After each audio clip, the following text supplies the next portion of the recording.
Okay, number 15. What about the new meta where we're not supposed to mention the number podcast this is? Yeah, the second it was coming out of my mouth, I knew that I had done it. You felt like an idiot. I felt like a big dumb asshole.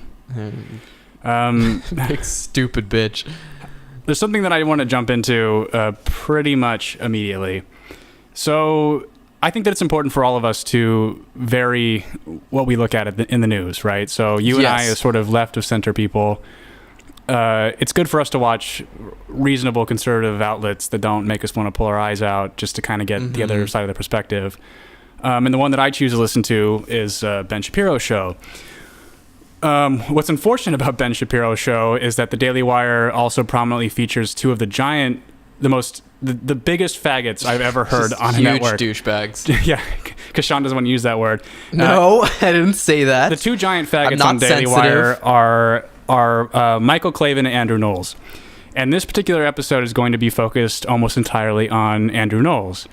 Michael Knowles, excuse me. Wait. Yeah, well, I mean, most of it is because he had an episode today, and we'll go into what the episode was about on his Daily Wire channel, Michael Knowles, that proved to me that the conservative mask is slipping right now. The conservatives have done a very, very good job of distancing themselves from topics that they aren't going to win on. One of the big ones for me, obviously, is gay issues in general. Like, I understand that there are a lot of things that are still open for debate concerning the trans part of the LGBTQII two-spirited, Eskimo dicked, whatever. Yeah, don't forget dicked. Yeah, that's very important. Eskimo dicked. Acronym. So there's plenty of stuff that's ripe for criticism, but in general, I mean, our branding before the trans issue became so prominent was whatever happens in our bedroom is none of your business, and your religion doesn't have anything to do with it. And even the most hyper-religious, even Ben, for example, he just says, well, it's up for God to judge you, and that's sort of the conclusion that I can deal with. I can deal with that one because I don't believe in your God, so it makes no difference to me that you say that. So So today on the Michael Knowles show, he decided to bring up an article that was on BuzzFeed. And the story basically was it's a gay couple in Omaha, Nebraska, and they wanted to have a child. So the only way that we can have children without adopting is through in vitro fertilization, right? They chose to go through... So there's a few different ways you can do this. You either can obviously find a stranger who's going to be the surrogate of the baby and get an egg donor. That's the most expensive route to go, because then you're having to pay for the donor, you're going to have to house the surrogate, you're going to have to pay for all of her bills, and you're going to also have to take care of her, make sure she's going to eat a diet that will be good for your baby. There's a lot of things that are out of your control, which makes that not ideal to involve a stranger. So what this couple decided to do in Omaha, Nebraska is have the sister of one of the guys donate her egg, and then the husband, who's not related to the sister, donated his sperm, and then the mother of the daughter and son was going to carry the baby to term.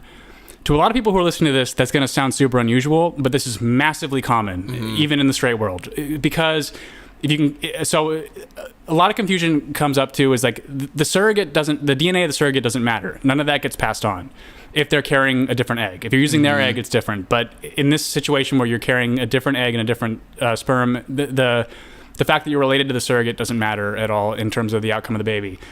The other part of the story that made it unusual was the mother is 61 years old. Now, of course, a lot of complications come into pregnancy when someone's that old, because autism is really common, and so is Down syndrome. But if it's a surrogate, the age of the person doesn't matter.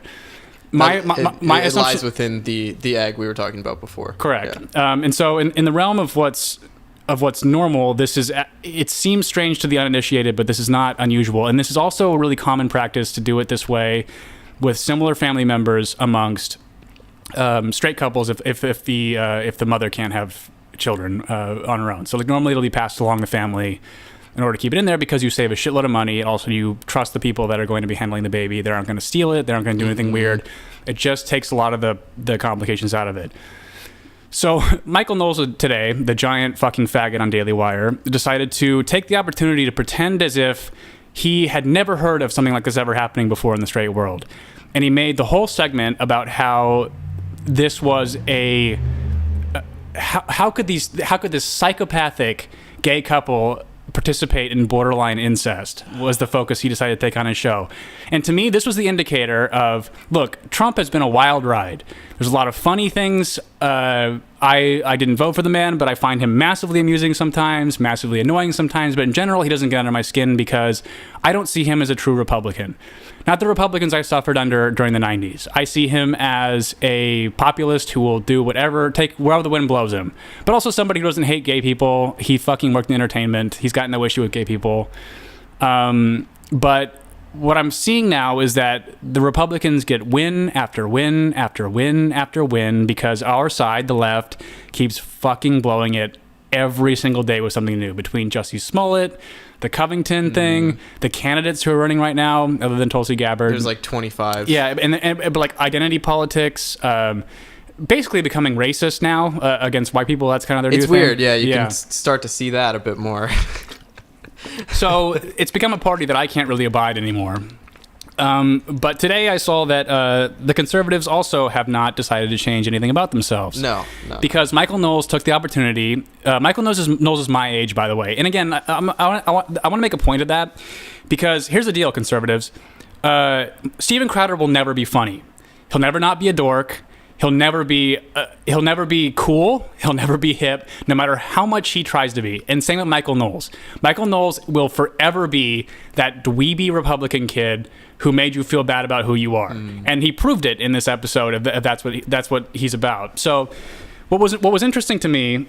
So, first, you go ahead. So I mean, we talked about this a little bit earlier, but conservatives have really done an amazing job of rebranding from these really old, decrepit white men to these sort of young and sort of hip or hip appearing, hip adjacent guys. And it's become like they've done a really good job of bringing in younger people through this. If conservatives had remained branding themselves as just these older white guys, they wouldn't have the increasingly growing like new conservatives in younger people, right? Like the people, and I think that what people like Michael Knowles mistake for the growing young conservative movement are sort of people who were probably Bernie voters who knew, like, were paying attention to the news, knew he got fucked, and were just like, well, I'm going to vote for Trump because I want to just nuke this system that allowed this to happen. They felt burned by, no pun intended, but like they felt burned by the system that was previously like a little bit trustworthy. And now we're left with a candidate field in the Democratic Party that doesn't have one person that doesn't talk about that's taken seriously. Dude, yeah. It doesn't talk about identity politics, race, gender.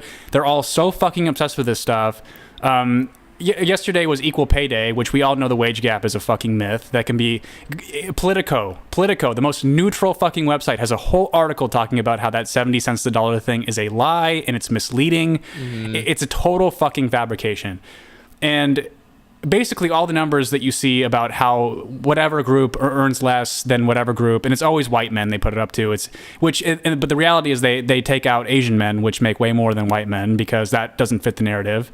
Asian men make about $1.30 to the white man's dollar if you want to use their metric, but again, that doesn't fit the narrative, so we don't talk about that. But yeah, so that has become so toxic on the left that it's very easy now for the conservatives to take hold. And I've been sort of riding that thing with glee because I sort of assumed that, okay, well, this is they like I was hoping the left would learn a lesson when Trump won, and they didn't. I was hoping the Republicans saw their newfound popularity and took that as a thing of like, okay, maybe we should distance ourselves from these unpopular issues, like being against gay marriage. That's the big. Obviously, it's the big one that's personal to me, and it's going to be personal to me because I am that. So it's going to make a big deal. So Michael goes on and on and on about on his show about how much this is a giant abomination. We're laughing in the face of God. And I wanted to read some of the comments that this produced on the video. So I actually screenshotted this one a second ago because I think this is one of the best ones to kind of highlight the rhetoric that's produced by Michael talking this way. So this person, which is Cassie Glass, says, Grandma didn't mind having her daughter's eggs used with a stranger, her son making sodomy part of his lifestyle, or that several grandkids of hers had to be tossed in the trash so they could pick up one to be raised with two dads. Sodom and Gomorrah's got nothing on us now. Pray for this child and America. Fuck you, Cassie Glass. Yeah, you fucking stupid cunt. Jesus fucking Christ. It's just like, it's so fucking ridiculous, but there is still like this subversive religiosity among conservatives that that manifests itself in things like this. What's so amazing to me about that side of the religiosity of the right, though, is that there is literally nothing in their stupid fucking book that has anything to do with this story. Right. Nothing. Absolutely nothing, other than the part that they're gay.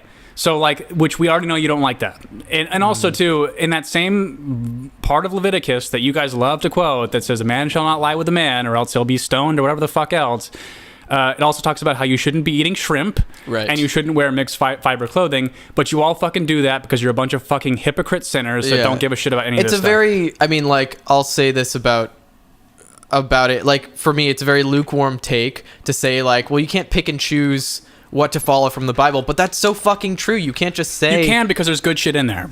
Okay. Yes, but you can't say like this. You can't pick out the bad things or some bad things and then discard things from that same exact chapter. What is it fucking called? Who cares? But like you can't in Leviticus, like you said, you can't wear like fiber or certain fibers together. So like, why would you pick just that one and be such a massive hypocrite and not pick the other to go along with it? It's just like, fuck that. It's because they're all fucking brainwashed. Right. So really quickly before we get into some more of the comments, I'd like to read my comment. So I said, boy, as a gay viewer of the Daily Wire, I usually enjoy hearing the other side. But as the kids say, this ain't it, Chief, and your toxic as fuck comment section proves it. Great job alienating people, Michael, you fucking cuck. And then let me read some more of the comments that are underneath it. Jake Starbuck says, that poor little girl, God have mercy. Tanny Ruggles said, this is the most bizarre and disturbing thing I've ever heard. I think they just invented the second dimension incest. So the incest element of this is like actually one of the things I want to focus on. Because it's not incest. And you're fucking retarded if you think that it is. And also you're retarded and also ignorant, probably is probably the better word to use, if you think that this isn't massively common in the straight world. Right. And also how much of a fucking hypocrite Michael Knowles is, because if this was a barren woman who couldn't have children and she used her family to facilitate the ability to have children, he would be fucking coming in his jeans. So he is so fucking full of shit. And his mask slipped on this episode. Yeah. I'm fucking done with him. I'm done with that stupid fucking Andrew Clavin, and I'm done with Shapiro because Shapiro is so clearly bought and sold by the war machine, and so no matter how fucking fast he talks, he's a fucking shill, a total fucking shill who will lie. And how many times can he say the same thing over and over and over in different words? Yeah, or hawk us his stupid fucking gold or whatever else he's trying to fucking hawk. Right. Or his teeter inversion table. I hope your spine fuses together and you can't walk anymore, Ben. Honestly, I am so fucking tired of these people. Because again, the word I'm gonna keep, or the phrase I'm gonna keep using is that their mask has slipped, and this was the perfect version of the mask slipping, where you're not fucking fooling me anymore.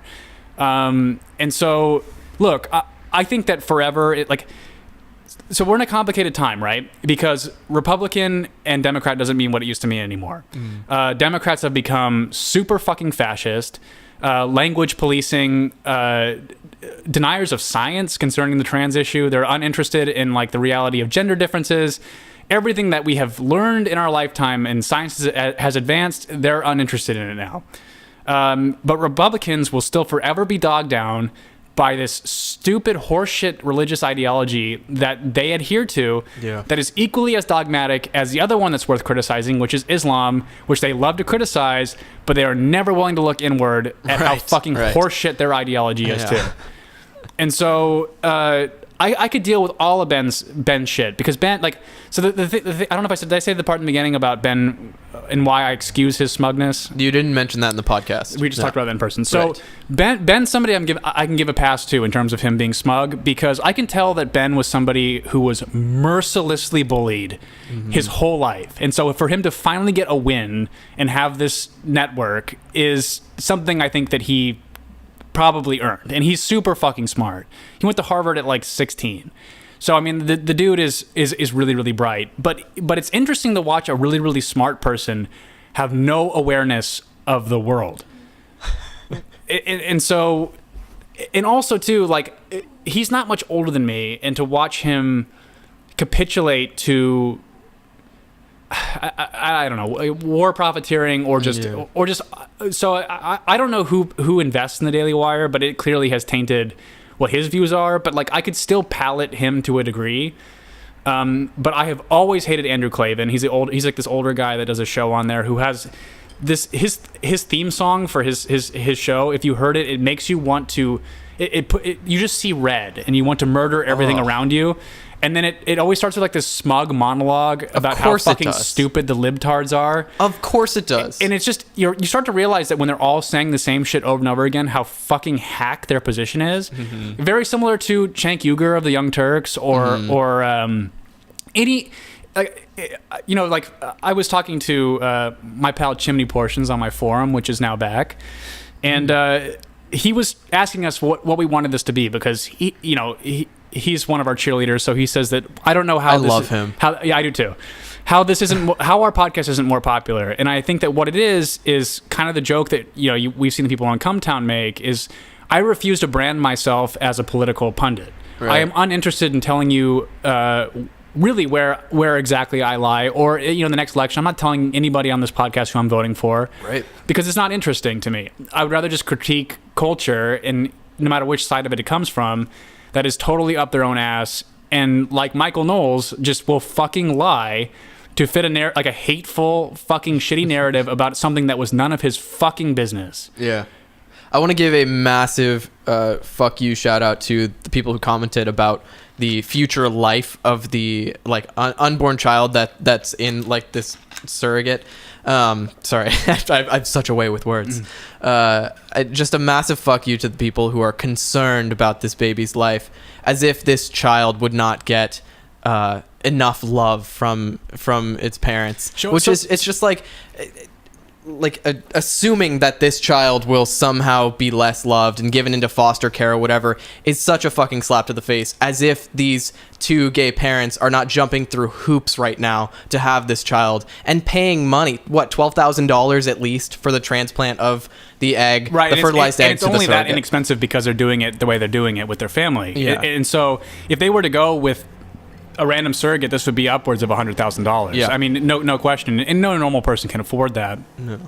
And obviously, if you're paying that much money, you're really fucking serious about having a kid. Yeah. More so than some fucking idiot who gets like banged in the back of a 7-Eleven and shits out some fucking retard. Yeah. So this is actually like, but it does make me that angry because our ability to have children is vilified in this way, and it makes me so fucking angry because it's not easy for us to have kids. It's a fucking challenge. And so we would love to adopt, but why aren't you adopting? Yeah. You guys aren't fucking adopting, and the reason why you're not doing it is because you want to carry on your fucking lineage. Yeah. And that's the truth that you don't want to fucking admit, and it's what I want to do. I'll adopt one kid, but I do want to have a kid that's mine. We all do. It's part of our ego. We have to do it. And also too, it's that thing I was saying that as I've gotten older, I've started to take the idea of having kids more seriously, because it's amazing that generations have lived and died for millennia for you and I to be sitting here having this discussion, and to end it seems tragic. It like a waste of all that energy in a way to me. And dude, it's like the fucking. Have you seen? I mean, you've seen Avatar: The Last Airbender. Mm-hmm. When he goes into like the Avatar state and you see every Avatar behind him or what? It's like that. Like if you die in the fucking Avatar state, it's over. You kill the entire lineage. Yeah, exactly. Anyways, that was a tangent, but that's what I saw when you mentioned that. I mean, it probably is kind of what they were commenting on in a way, but it's so frustrating to me to see this. Because you will listen to conservative outlets or like anything, so like even RT, Russia Today, and you can still get news, but you'll start to hear when it's getting spun. Mm-hmm. This was just him fucking lying. Right. He was just lying. He was lying, and what's sad about it is I wouldn't even mind that he lied, because it's not unusual for him. He's a big fucking idiot who's on this network who I could never stand him. But when you start to read the comments that are 100%. So let me read another one. Fuck. This is Xavier Ramos. 100% spiritual repugnance. This is an abomination. We must call this out for what it is. Fuck you. If you want to be gay, be gay. Don't drag an innocent child into the mix. I agree 100%. There is the loss of a mother and father in a relationship in these families. A gay man cannot replace a mom, and a gay woman cannot replace a father. And so that's actually something that I did want to talk about as well. So I do think that two really, really healthy straight parents, so like a man and a woman, and two healthy, well-adjusted gay parents, there is a discussion that's worth having about whether or not a child would benefit more from having different gendered parents. And I think that my gut would tell me that it probably would balance the kid out better. That said, there is no possible way to study this or quantify it because, you know, there's so many different factors that can affect a kid's outcome. Like if your family has a history of alcoholism and the kid becomes an addict and you go, well, it's because of the gay parents. It's like, well, it may not be, you know, so there's really no possible way to quantify it. So it's a discussion you can have, but it's not a debate you can have because it's impossible to ever quantify it with any data. So I'm uninterested in having a debate about this. But it is something that I've gotten pushback from my gay friends about being slightly dubious about because I have met like richer Hollywood couples that have a kid and the nanny just takes care of them and they're just like they're basically like two idiot women who they're stupid and they do like a really shitty job taking care of their kid. So it does happen, but again, we're such a small percentage of the population that this data will never ever be able to be honestly collected scientifically ever. It's impossible. So why don't you fuck off and mind your own business and let us handle this? Yeah. Fuck those comments. What is this guy's name again? Michael Knowles. Michael Knowles, the giant faggot Michael Knowles. Yeah, fuck him. Fuck him. And also, too, come out of the fucking closet. Like, that's the other thing about these fucking people. Michael, the only reason why you're taking issue with this is because you're a big fucking fruitcake and you don't want to admit it. Like, why else would this get such a hair up your ass? Right. Because you're not stupid. I know you're not stupid. I've listened to your show before. You clearly are trying to hide something or push something that's dishonest with this, and I don't get what the fuck you're going for. It makes no sense to me. Yeah. And he's such a fucking phony too. Like they always do. Like sometimes whenever there's an award show, they'll all get together and watch it like on a live stream. And Michael, like, so the way that someone smokes a cigar is a really telling thing. Where you can tell that they're doing it for a performance or they're doing it because they actually enjoy cigars. It's about the way they hold them, the way they smoke them. So Michael Knowles, Ben Shapiro is such a square that he doesn't smoke or drink on these things. Michael Knowles has like a glass of whiskey neat and a cigar, and it's all about, look how fucking manly I am from the most feminine man who's ever existed on the planet. And so it's like he's clearly compensating for his lack of whatever he wishes that he was. Like he's trying to present himself as his version of Tyler Durden, but Michael, it ain't ever happening. You will never be an alpha. No, you will always be a beta. You will always be a beta, and you will always be a cuck who loves watching his wife get fucked by another man. Like that is always going to be who you are. And I'm only being this mean to you because you fucking lied on your show today for a good 35 minutes about something that you know you were lying about. You fucking piece of shit. This really pissed me off. Yeah, I can tell. Yeah. I thought us fucking before the podcast would cool me off, but I don't think it worked. No, we drained your balls and... Didn't work. No, there's still a lot of excess testosterone coursing in those veins. I don't know. We can move on from this, but like honestly, Michael Knowles, fuck him. Fist fuck yourself and die. Anyway, let's see what else I have on our thing here.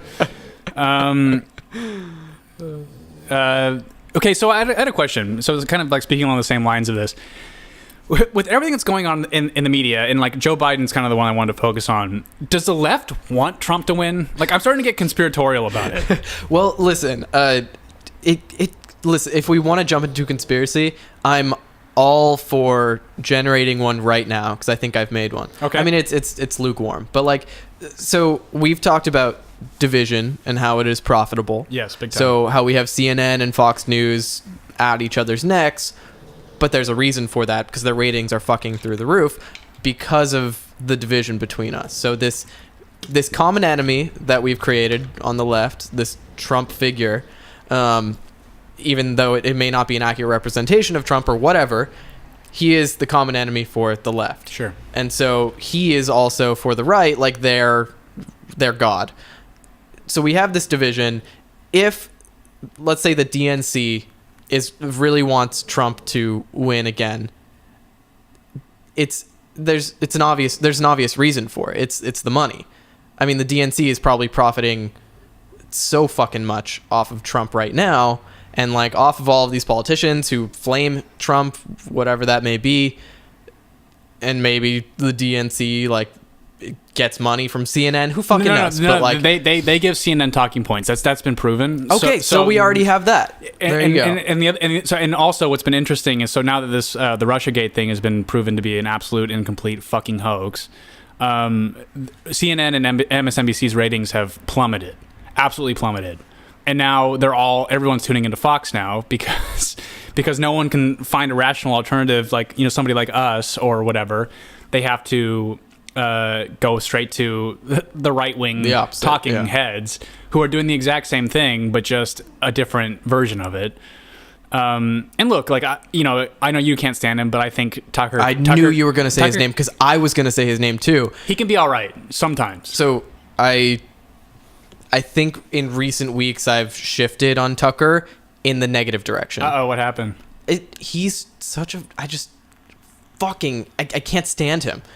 Something about him, his smugness, and also this like platform he has against the liberal elites when he's like a fucking conservative elite. Just go fuck yourself. This elite thing is a total lie. I think he's interesting though, because like, especially on that particular topic, because he's not I think he says he's religious, but it doesn't guide any of his talking points. And so to him, like him being a rich conservative, or I don't even really consider him like true conservative. I consider him right of center, like more than right. So like I would say like far right, he's like maybe 30 degrees separated from far right. So he's kind of in between center right and far right. In terms of it's just the positions he holds, generally speaking. I mean, and that's not even, far right isn't even really even a smear to me. It just means that you're strong on the Second Amendment, you hate immigration. It's these kinds of things that are worth debate. Also, you're pro-life, which, okay, but yeah, there's actually something I'll get back to in a minute with that kind of thing. But in general, like the liberal elite are the ones who are dictating and telling us what we can and cannot do. And I think that that's what he's criticizing more so than just not being aware of his status. I think that it's more so that arena is so ripe for criticism, as evidenced by Jussie Smollett getting all of his 16 charges dropped. Yeah, so, that's a definite liberal privilege right there. Oh, for sure, yeah.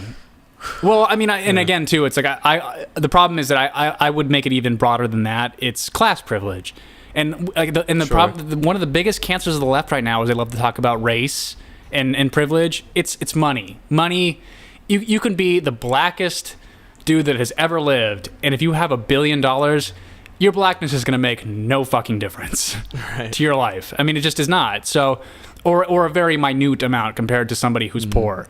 Because if you're poor, you can't get out of shit. You break any minor law, you're going to jail. You're not going to be able to hire a lawyer. You're going to have a public defender. Like, you're not going to live the same life. You're fucked. You're totally fucked. And that's also something you can't choose. You can't choose to be rich or poor when you're born. It's so fucking unfair. No. And so the point I wanted to get to about these conservative talking heads is that why do they have to be all of the stereotypical things? I mean, like they have to be Christian, they have to be pro-life. Why? Like, why can't you be on Fox and be pro-choice, but like the Second Amendment, like I am? Like, I like guns, but I believe in abortion at 3 months. I don't think you should go past 3 months.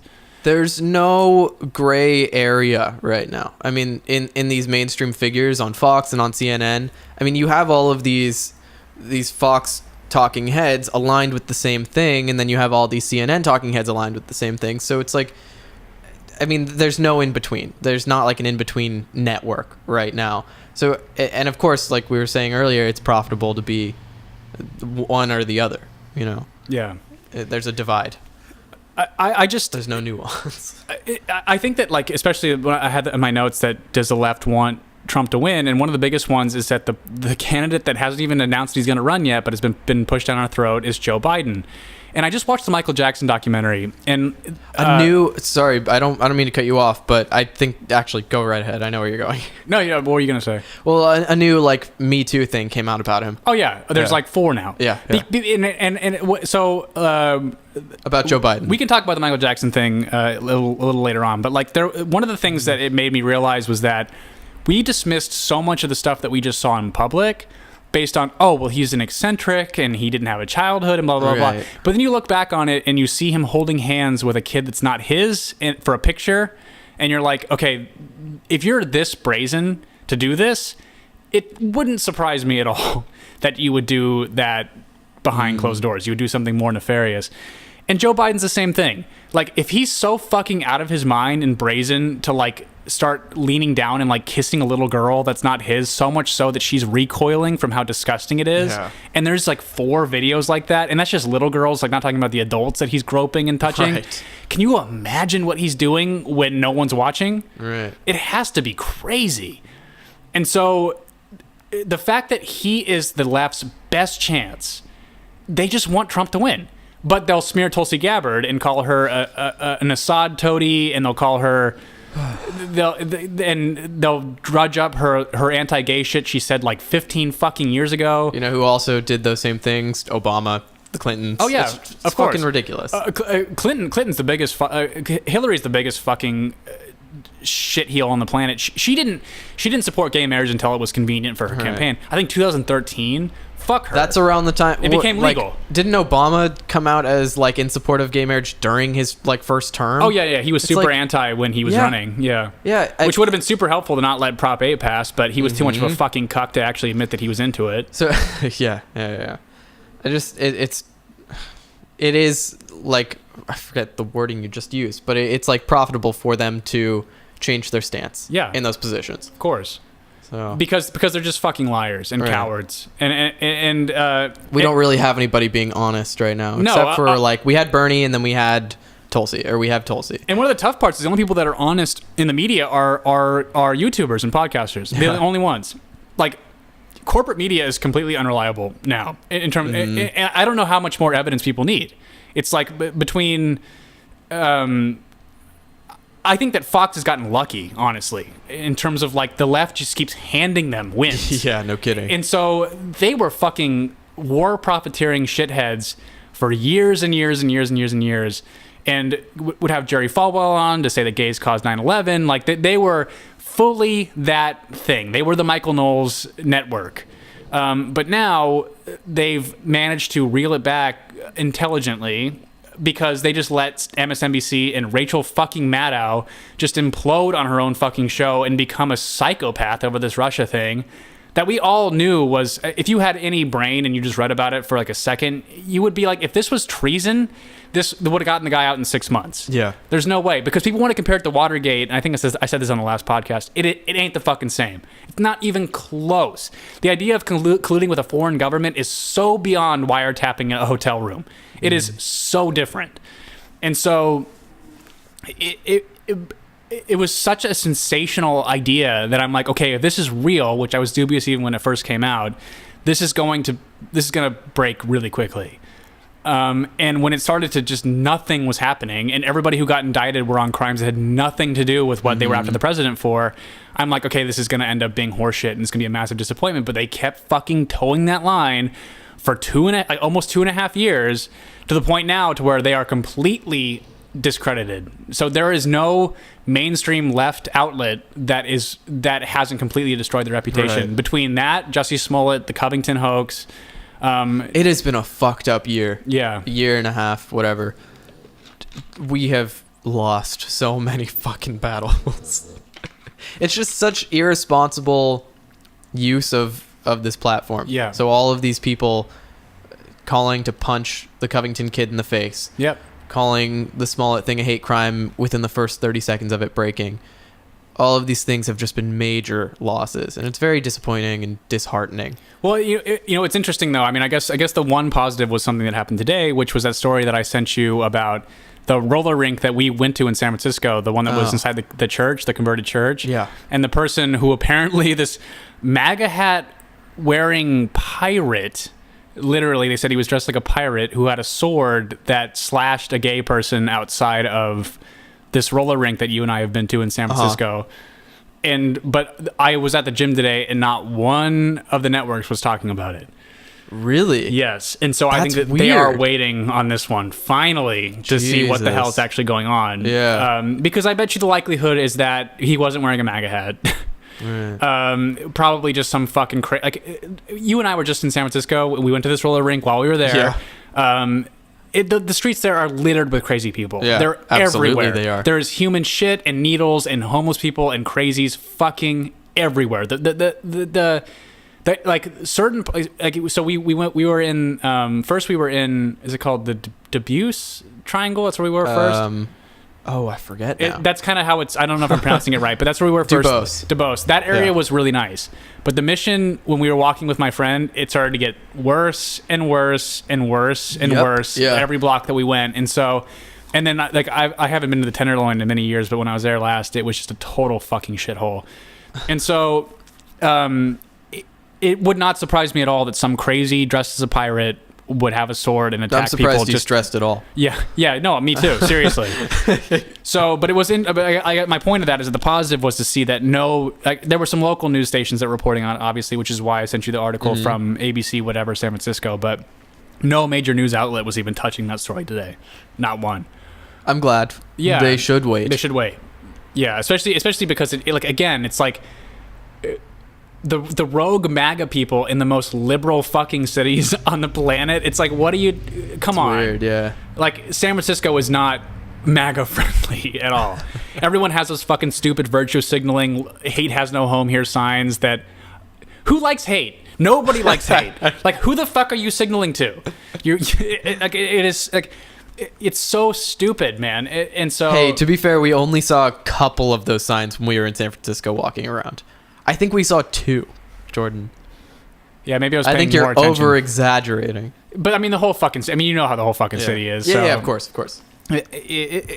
But, yeah, so I guess the one positive is that it has sort of migrated out of that. But, I mean, Trump's just going to win again. I mean, there's no question that he's not. And so... I really fucking hope not. I mean, but honestly, Sean, what's the alternative, right? So, like, do we want Kamala Harris, who's or Elizabeth Warren, who's taking reparations seriously? They're gonna do the same fucking thing that I don't know if I mentioned this on the last podcast. They're gonna do the same fucking thing they did with Hillary Clinton, the DNC that is. They're gonna back Kamala Harris, or whatever Biden, the fuck, depending on who, or Biden if he announces his He's not going to now. It would be so fucking stupid for him to do it now. So they're gonna back Kamala Harris. Yeah. And they're going to totally burn everybody else. They're going to burn Tulsi. They're going to burn Bernie again. And it's going to be Kamala Harris versus Trump. Bernie has completely lost the plot. I know. But so they're going to burn everybody else. It's going to be Kamala Harris versus Trump in the final fucking election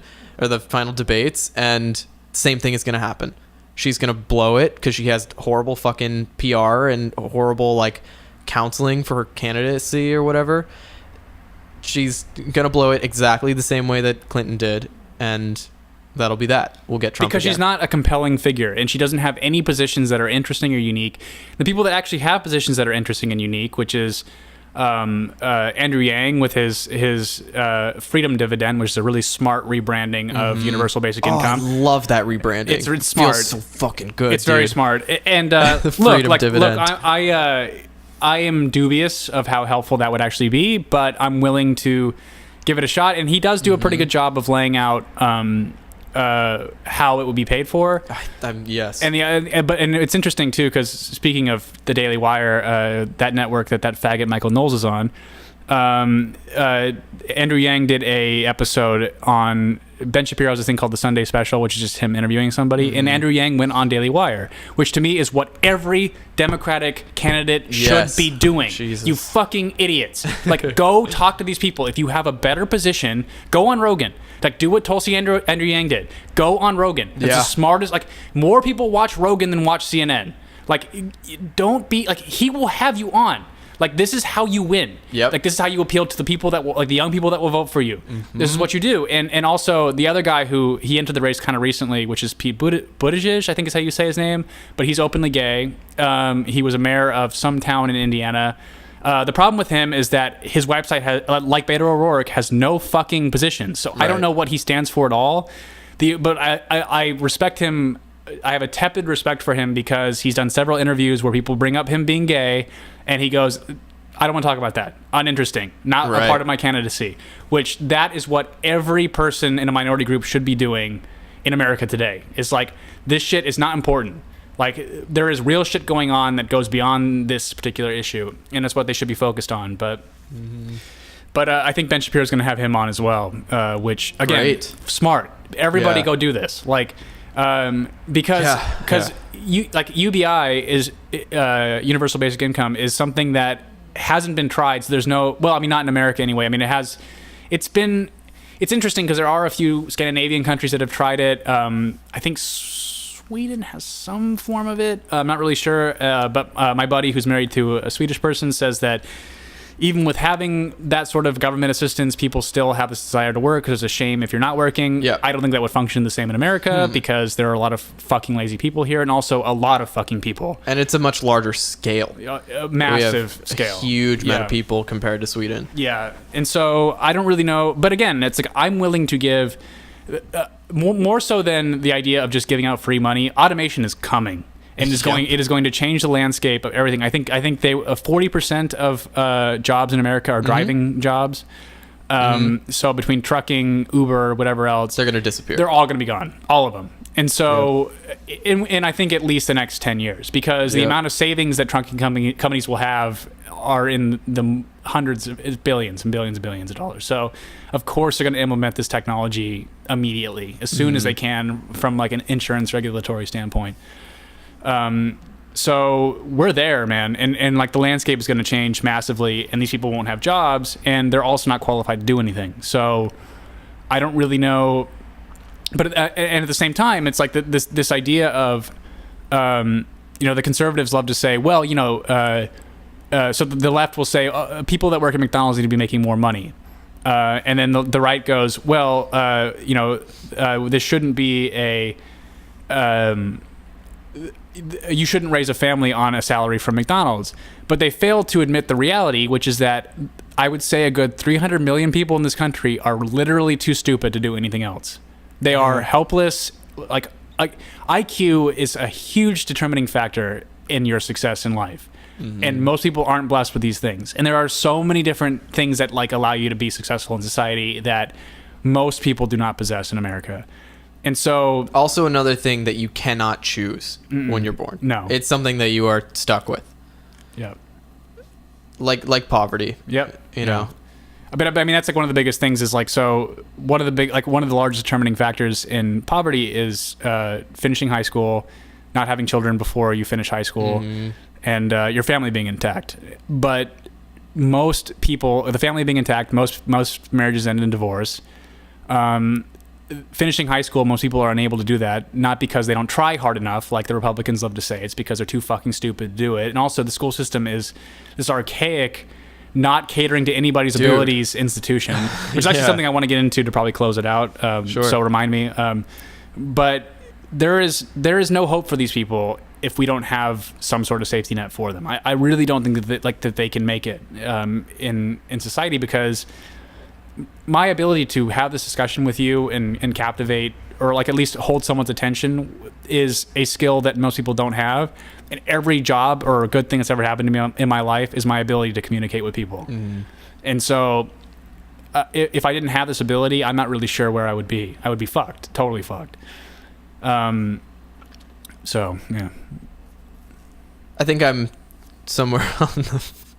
I don't know if I have like a social anxiety or if I'm somewhere on the autistic spectrum, but I have a very hard time communicating with certain people. I think it just depends. I've never seen you struggle to. Oh, me stumbling over my words this entire episode. Yeah, I think because you're dealing with me, who's been shot out of a cannon because of stupid faggot and Michael I'm Knowles. A safety net made of tissue paper for at the end of that trajectory.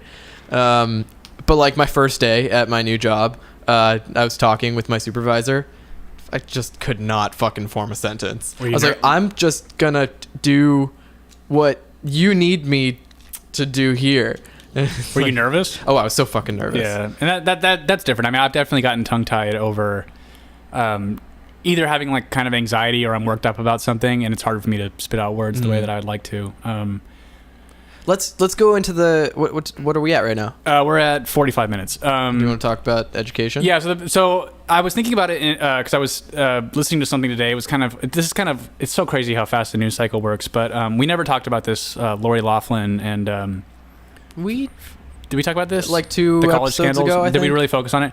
It doesn't really matter. I mean, everyone kind of knows that story. These a bunch of rich Hollywood people were paying to get their stupid kids into college. Which was to the shock of neither of us. Nobody, yeah. Because we all know that this shit happens either through like alumni programs or you buy a wing of the college. I think I mentioned that I wasn't surprised because I thought it was legal the whole fucking time. Right, because it basically has been up until this point. But the question that I wanted to pose to you is: do you think that non-STEM degrees? And I know you're like in a fashion program, which I think is different because you're already kind of on the path to get a job with what you're doing. Sure. But like non-STEM degrees, like humanities degrees, do you think they're a total fucking? Do you think college is generally kind of a waste of fucking time and money now? Yeah. I do too. So when we talk about things that are not STEM degrees, we have anything that's in humanities. What can you do? Become a writer for that topic? That's it. Nothing. Yeah. So it's like that job market is very limited. And you can't teach somebody to be a good writer. Like that's Right. that's the other thing. And or a good artist or even a good psychologist. I mean, it's like these kinds of things of knowing how to connect with people are sort of innate skills that a lot of people don't possess.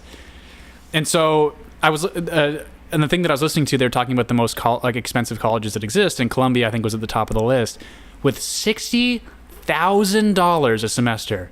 Yep. $60,000. Yeah. So that's I'm familiar with that. I'm sorry. Wait, a year. Yeah, that sounds right. about right. Yeah, so that's 60 a semester is too much. That's $240,000. What? Yeah. For what? Similar with Bennington.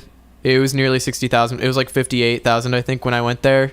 And for what? What do you get from that? You got a liberal arts degree. Cool. Go be Super a writer cool. for Vice. Yeah. But in my defense, I know I'm a fashion design major, and you sort of touched on this, but like, there are skills that I am learning right now that I need, and it's being a fashion design major. It's like you said, they can't teach you to be a good artist. If you already have that in you, you will succeed in this industry, but you need to gather the skills necessary. So right now I'm learning to illustrate. I'm learning to sew right now. I mean, with this new position that I have, I'm in like basically like it feels like an atelier, like a couture house. You're sewing, you're doing things quickly, and you're finding the best and most efficient way to sew. And I think that this internship you have is the most useful thing you've gotten out of going to school. Yes. And if I had not done this, and I was so close to just doing my semester as it was, about a couple weeks, I think 2 weeks into the semester, I was like, I think I have room for another thing right now. And luckily at my school, which is just amazing, they have this internship program that's you sign up for the class and they help you find an internship, or they give you the skills necessary to apply for internships. Which is what everything should be now. Yep. Yeah. You should like you're before college. You should be funneled into programs by the time you're in high school of what you actually are good at, and then that should then be funneled into a job fair that hires interns. You start working at these jobs. If you actually do a good job and you work hard, which is where this is applicable, you will get a job doing the thing that you're good at. Mm-hmm. So I have somewhat of so I totally agree with you. I think that would absolutely work, but it's really hard to iron out all the kinks in that, because in countries like France, where their school system is sort of built that way, in something like, I think 8th grade, they start preparing you for your college major. So that's too young. So yeah, listen, it is way too young, of course. But so you go 8th grade, it's like, okay, what do you think you like right now? You go into 9th grade and 10th grade, and they're like, all right, now is when you decide. I think 10th grade, seconde is what they call it, is when you officially enroll in the classes that are part of your major. I think part of your future major. But the thing is, like, the school systems in France are so limited. You have poli-sci. They're like poli-sci schools all over France. But that's one of the majors you can go into in high school. So there's poli-sci, economics, chemistry or like science, like biochem, and then there's one and literature. Those are like the 4 pinnacles of what you can choose to do, and it's so limiting, I think. So you really have to have many options, but that requires a fuck ton of funding for interesting classes that pertain to what you want to do. Dude, they cut auto shop and they cut wood shop and they cut home economics and all of these things that disappeared in the last 15 years. It's amazing to me that home economics, especially in terms of not going into debt, is not something that is mandatory in school. Dude, I know. And like budget management. I think I was the first wave of students to miss out. I missed out on home economics entirely. It was great. I learned how to sew. I learned how to cook, or like at least got confidence. I mean, I'm a decent cook now, but I think I had the confidence to cook raw meat and stuff like that because I did it in that class. And then also they talked about how to write a check, which a lot of people don't know how to fucking do. I had to learn actually this past semester because I'm going on a trip and I have to make deposits by check, which is just so outdated and ridiculous. But still, I mean, I had to figure out how to write a check. I'm doing my taxes right now, and you have to know how to do that. Yeah, you have to. Absolutely. And because there are archaic systems that don't take Apple Pay, believe it or not. So Chipotle doesn't take Apple Pay. That's really, well, they do if you order it online. Yes, if you order online. Speaking of Chipotle, I got my free chips and guac torque today. Oh, I got mine yesterday. Yeah, dude, it felt so fucking good. I was like, hell yeah, dude. Yeah. I brought it back to campus. I borderline chewed the poor lady out, though. I'm like, how do I get this to fucking work? I know it's bad to get mad about something that's free, but this has been making me crazy. And did you finally get the scannable ticket thing? Well, I've always had the scannable ticket thing, but you have to scan the points first and then the second one. And she's like, that's what you're doing wrong. And that's what I had to do as well. Yeah. I've dealt with the manager of that Chipotle. It's always the same lady, and she's very, very sweet. The one I go to at the mall. Between classes, I usually do that. And she's always very sweet. But the first time I went, I was like, can I please redeem this? And she was like, it's not scanning, so you can't do it. I'm not just going to give you free stuff. And I was like, fine, could I just buy $1.15 worth of chips? And so I did, and I got those points. And then the next day, my points registered. My rewards points for Chipotle registered, and I was able to redeem the scannable thing. Good. So, yeah, it's a little misleading. You have to wait a whole day after you scan your first meal, and then you can redeem. You don't get it with your first meal. Yeah, which is so frustrating. I understand it now. Anyway, back to school. Yeah. So like, I worry though that like when I talk about that kind of stuff, you think that I'm talking about you, and I'm not. I'm talking about. That's why I kind of wanted to defend myself. Not that you are I'm particularly not talking about me, I hope but that I I've think made that really clear because I'm very, very, very critical of modern education. I think that it's too fucking expensive for no fucking reason, and like what it yields in a degree is you will never, ever bury yourself out of $240,000 in debt. You'll never do it ever. And I think that's one of the big crises that are coming. We're gonna collapse. Loan forgiveness, because there is no fucking way that these kids will ever pay this off. Like you're not gonna be a fucking staff writer at BuzzFeed and pay off $240,000. It's never going to happen ever. So, and what about these fucking fuckwads like Betsy DeVos who aren't actually doing anything practical for our education system? So she. I don't like her, Jordan. I know. All liberals don't like her, but so one of the big things that she's pushed for that I actually am not opposed to is turning all public schools into charter schools. And so like and it's been proven. So like they had a charter school they put in Harlem, primarily non-white students. And the school was a total, like, literally all the kids there were underperforming. The second they made it into a charter school with, like, incentives. And one of the big things about charter schools is the parents, in order for you to attend, they have to be involved. Mm-hmm. Have to be involved, or else your kid gets fucking booted out. There's no thing about it. Like, there's no debate about it. It's just that's the reality of what has to happen. And that's one of the biggest things that parents can do is they can fuck off and not be involved. Don't give a shit about their kids underperforming or fucking up. And then the kid just ends up dropping out or doing drugs or joining a gang or whatever else. And so from the left, they take a big issue with that because charter schools are expensive. But she has mentioned that she wants to implement like vouchers. So then kids who can't pay for it can end up going, which is what happened to that school in Harlem, which was all pretty much low-income students. And the school is thriving, and all the kids are thriving and doing really, really well. College acceptance is like through the roof. I think it's like in the 60 percentile, which I think at an average high school it's about 15% or even lower. I think it's about 25% that actually graduate now. It's bad. It's really, really bad. So that's the first thing she did that I like. The second is repealing a lot of Obama's. Basically, like Obama created a kangaroo court in colleges concerning sexual assault, where he redefined what sexual assault is and made it so it becomes like an internal matter with the school, and the onus is always on the man to prove that they're innocent, and then they just get booted out of the school even if they were innocent, like Mattress Girl, which is like one of the big hoax, or the Duke lacrosse hoax. Where the girls were fucking lying, but the boys' lives were ruined. So a big part of her focus has been repealing a lot of those overreaches of the school to have way too much power in dictating what should be handled by law enforcement, not by the school. I'll budge on those two things. And so I just think she's a hateable person. Yeah. I totally understand, but the problem is that liberals want to throw the baby out with the bathwater, and not everything she's doing is horrible. Right. And same with Trump. I mean, same with all these people. Like, you can't be such a fucking partisan that you can't be a faggot like Michael Knowles. You have to actually look outside of what's going on, and you're just whinging every time I say that word. I just blink really slowly. Yeah, it's not the word. It's just like the anger. Yeah, he deserves it though. Fuck that guy. I don't give a shit about the word. I don't want people to think that I do. Okay, we're nearly at an hour. I kind of just we should probably just wrap this up. I just wanted to, don't be a partisan. Don't think for your fucking self. Yeah. Think for yourself. Like, do research. If you're passionate about an issue, slow down, read about it, and make sure your passion is warranted and you're not going to sound like a fucking idiot to somebody who's more educated on the topic than you. That's all anybody should ask of anybody. And also, Michael Knowles, fuck you. And shunk my corn. Bye, Bones. Goodbye.